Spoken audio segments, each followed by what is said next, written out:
Kamu tidak akan pernah cukup baik. Dan itu kabar baik. Pernah tidak kamu merasa, aku sudah terlalu berdosa, terlalu rusak, terlalu gagal, Tuhan pasti tidak mau lagi sama aku. Kalau pernah, video ini adalah untuk kamu. Karena justru ketika kamu merasa paling tidak layak, Tuhan datang dan berkata, "Aku sudah memilihmu, aku mengasihimu, aku mati untukmu."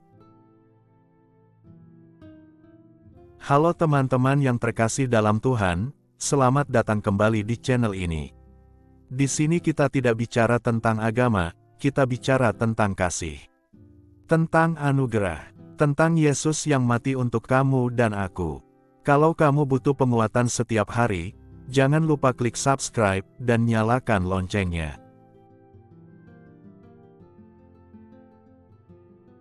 Hari ini, kita akan renungkan satu ayat pendek, tapi revolusioner, dari Kitab Roma. Ayat ini bisa mengubah cara kita memandang Tuhan, diri kita sendiri, dan pengharapan kita. Bukan tentang bagaimana kita bisa jadi cukup baik untuk Tuhan, tapi tentang betapa baiknya Tuhan bagi kita, bahkan saat kita masih berdosa. Ayat emas. Akan tetapi Allah menunjukkan kasih-Nya kepada kita, oleh karena Kristus telah mati untuk kita, ketika kita masih berdosa. Roma 5:8.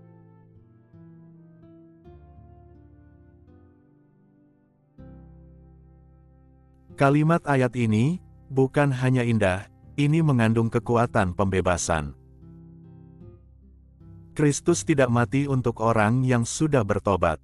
Dia tidak menunggu kita bersih, suci, dan saleh terlebih dahulu. Dia mati untuk kita yang masih kotor, untuk kita yang masih tenggelam dalam kesalahan, untuk kita yang bahkan belum berpikir untuk mencarinya. Itulah kasih karunia. Kasih karunia bukan hadiah untuk yang berusaha paling keras, tetapi kasih karunia adalah anugerah untuk yang mengaku butuh pertolongan.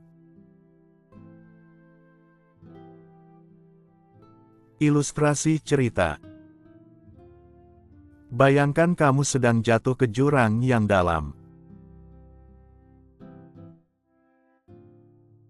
Kamu luka-luka, penuh lumpur, dan tak berdaya. Lalu seseorang datang menolongmu, mengangkatmu, dan berkata, "Aku mencintaimu." Tapi kamu berkata, "Tunggu, aku belum mandi, aku belum bersih, biar aku bersihkan diri dulu, baru kamu peluk aku."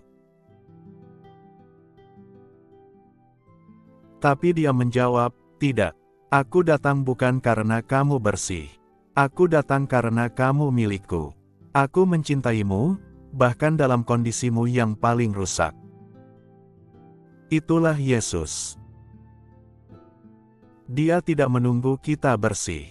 Dia turun ke dunia, ke lumpur dosa manusia, dan mengangkat kita ke pelukannya. Refleksi dan aplikasi hidup. Berapa banyak dari kita yang merasa harus membayar dosa dengan berbuat baik?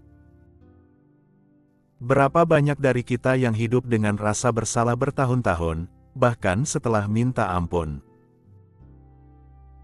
Kita lupa bahwa salib adalah tanda lunas. Yesus tidak hanya mati untuk menebus kita, Dia mati untuk membebaskan kita dari rasa bersalah yang tidak perlu.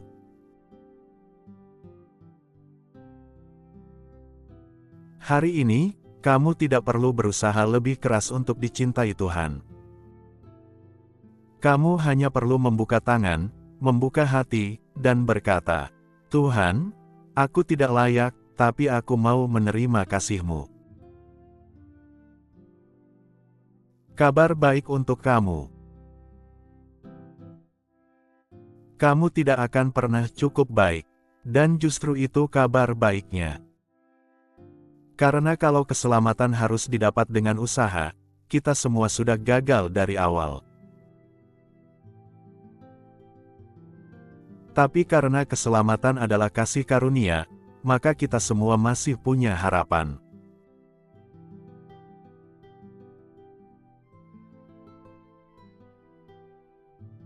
Mari kita berdoa bersama. Tuhan Yesus, terima kasih karena Engkau telah mati bagi kami, bahkan saat kami masih berdosa.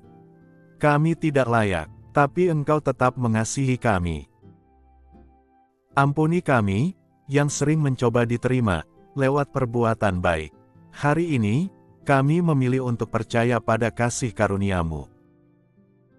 Kami mau hidup bukan dalam rasa bersalah, tapi dalam ucapan syukur.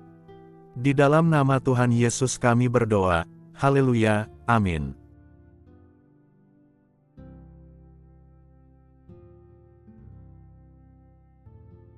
Kalau renungan ini menyentuh hatimu, aku ajak kamu bagikan ke seseorang, yang mungkin sedang merasa tidak layak. Subscribe channel ini, dan aktifkan loncengnya, supaya kamu tidak pernah ketinggalan pesan kasih Tuhan setiap hari. Tuhan Yesus memberkati.